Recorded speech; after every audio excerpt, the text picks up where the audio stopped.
आपको मध्य प्रदेश की राजधानी भोपाल, जहां रविंद्र भवन में कार्यक्रम आयोजित हुआ है। पर्यावरण सम्मेलन का कार्यक्रम है। पूर्व मुख्यमंत्री शिवराज सिंह चौहान संबोधित कर रहे हैं। मुख्यमंत्री डॉक्टर मोहन यादव कार्यक्रम में उपस्थित हैं। सीधी तस्वीर आपको दिखा रहे हैं रविंद्र भवन से। पहले आपकी पुस्तक का विमोचन है तो वो विमोचन अवश्य करवा। मोहन जी, हमारे मुख्यमंत्री जी और अनिल जी जोशी जी वो पुस्तक का विमोचन करें। इस पुस्तक में स्पिरिचुअल एनाटॉमी के नाम से ये आपके बीच में है और गीता का सार और विभिन्न वो विचार जिनसे आध्यात्मिकता का उदय होता है, जिससे पर्यावरण का विचार होता है, जागृति आती है। और श्रीराम सिंह मिशन में 43 दिन में मध्य प्रदेश में 1 करोड़ लोगों को जोड़ा। ऐसे बहुत सारे संकल्प इस पुस्तक के माध्यम से आप भी अपने जीवन में अपना सकते हैं। पूरे विश्व में इस पुस्तक के द्वारा लोगों के जीवन में परिवर्तन लाने का कार्य श्री रामचंद्र मिशन कर रहा है और पूज्य दाजी ने ऐसी पुस्तक को आप सबके बीच में लेकर के आए हैं। मैं आप सबसे आग्रह करता हूं, जोरदार करतल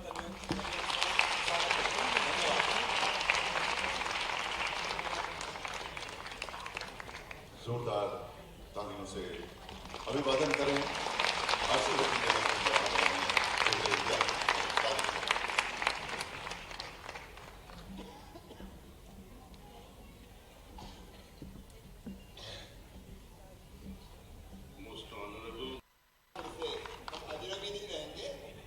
पर्यावरण बचाने के काम में आपका योगदान देते रहेंगे। आप आए इसलिए तालियां बजा के आप स्वागत कीजिए। मित्रों, हमारे बीच दाजी हैं, अद्भुत है। और ये मैं अपने अनुभव से बता रहा हूं। पद्म श्री, पद्म विभूषण, ये अलंकार उनके लिए छोटे हैं। भौतिकता की अग्नि में दग्ध विश्व मानवता को शाश्वत शांति के नए पथ का दिग्दर्शन हार्टफुलनेस के माध्यम से उन्होंने मेरे छोटे से आग्रह पर, क्योंकि वो दुनिया बदलने के काम में लगे, पर्यावरण के लिए बहुत काम कर रहे हैं, लेकिन सहज ध्यान जो उन्होंने प्रारंभ करवाया है उसके लिए अद्भुत परिणाम है।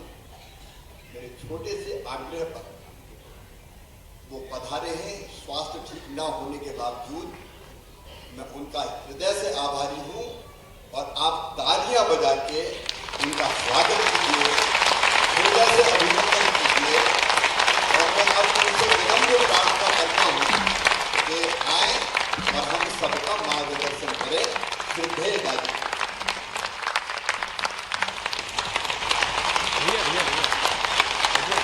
पुस्तक का विमोचन है उनकी।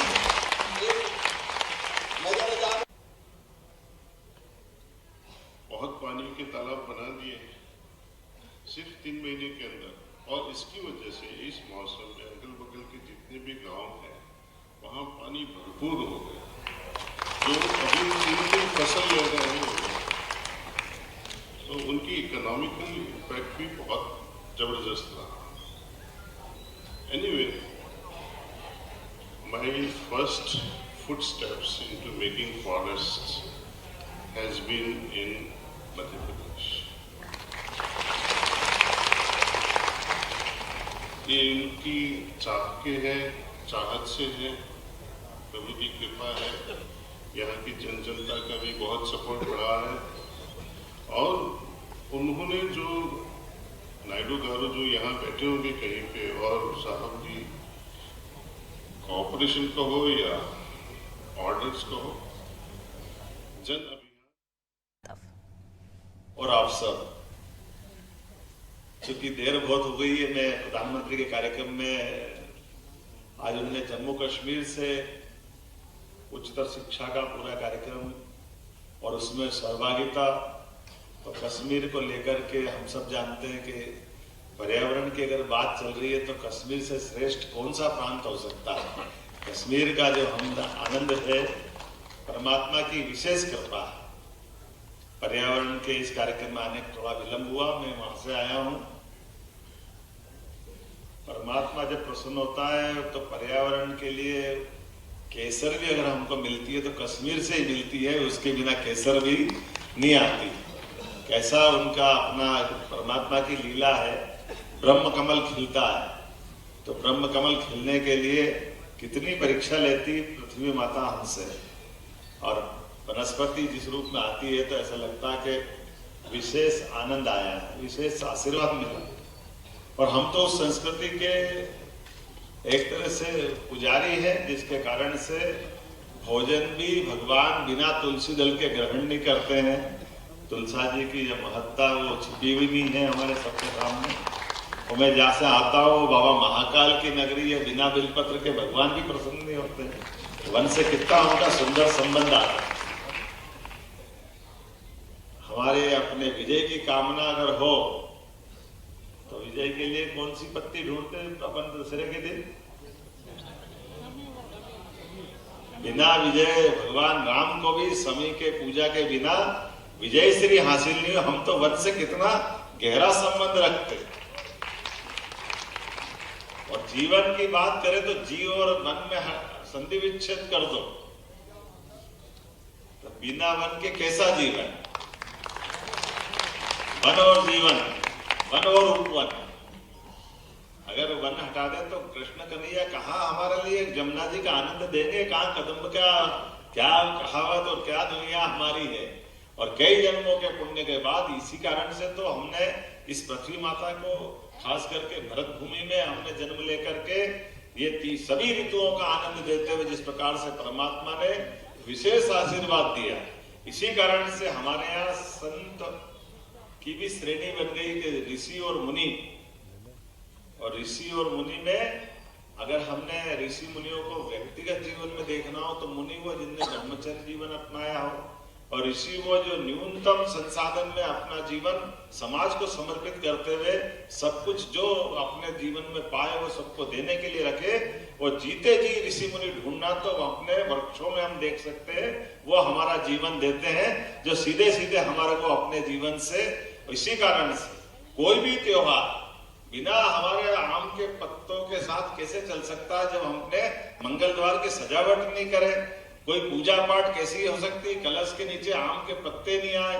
हमारे यहाँ परमात्मा ने कदम कदम पर, एक नहीं दो नहीं, लगातार हर बार परमात्मा ने प्रकृति से जोड़ करके तो हमारी अपनी पूरी सनातन संस्कृति की रचना बनी है, जिसने हमारे लिए ये जीवन में परमात्मा ने एक विशेष कृपा की कि न्यूनतम संसाधन के साथ हमारे जीवन की शैली विकसित करे, जिसको हिंदू जीवन शैली कहते हैं। और वह हिंदू जीवन शैली से वसुदेव कुटुंबकम की आवाज भी तो यही से आती है, जिसके आधार पर नरेंद्र मोदी जी आज के इस दौर में पूरी दुनिया को दिखा रहे हैं। दो तरह की दुनिया हमारे सामने दिखाई दे रही है। अगर आप दुनिया को देखो, एक दौर वो है जिसने ताकत के बलबूते पर अपनी सत्ता स्थापित करने के लिए, जब हमने अतीत की बात करें तो अतीत में तो छोड़ो, आज भी दिखाई दे रही है। युद्ध जिस एक देश के एक अम्ब्रेला में कैसे भी बने थे, लेकिन बने हुए थे रूस और यूक्रेन।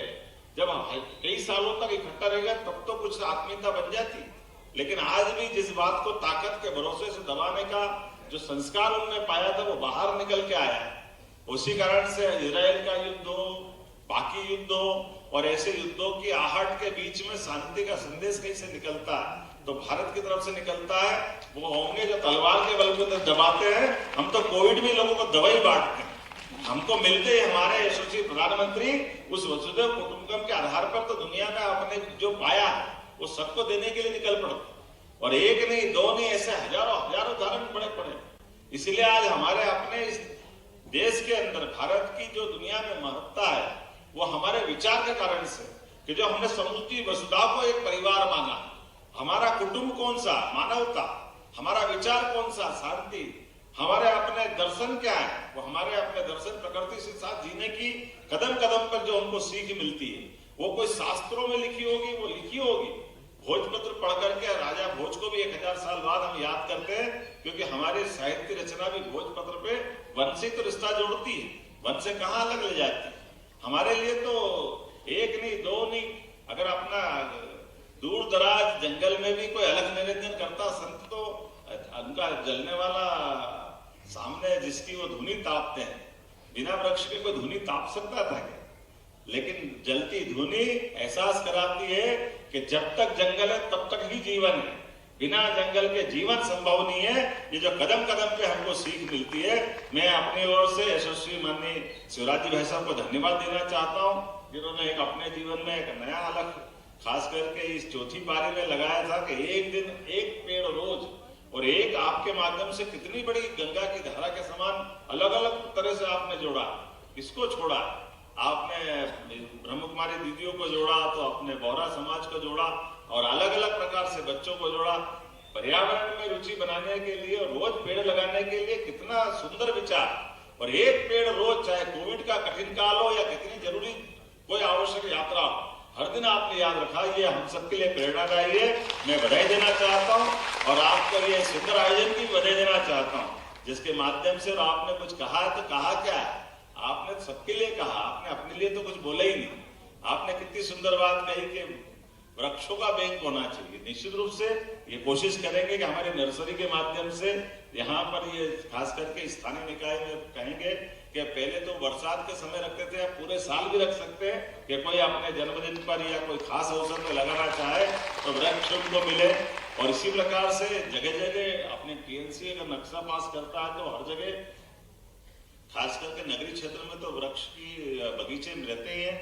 तो इस तरह से योजना बनाएंगे। ये आपका सुंदर सुझाव है।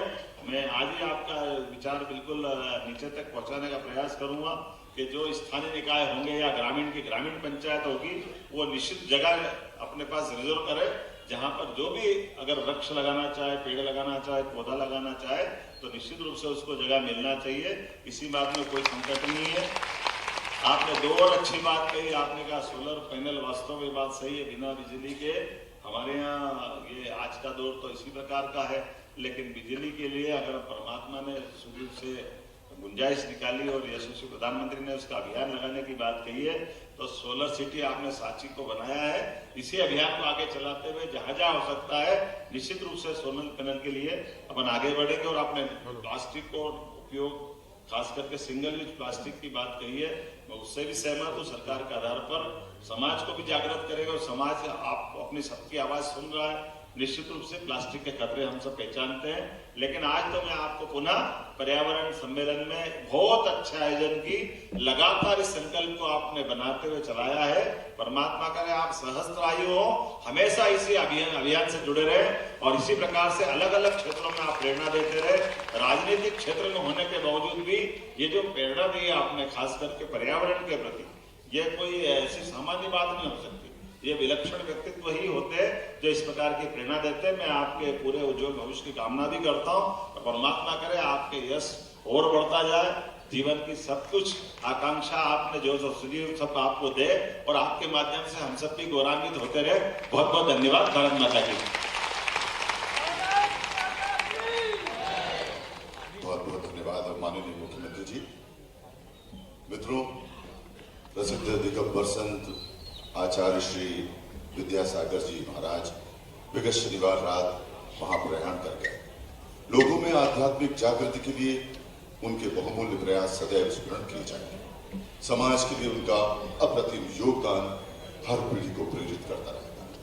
आइए हम सब खड़े होकर 2 मिनट मौन रहकर उन्हें श्रद्धांजलि अर्पित करें। आपको डाउन होना पड़ेगा।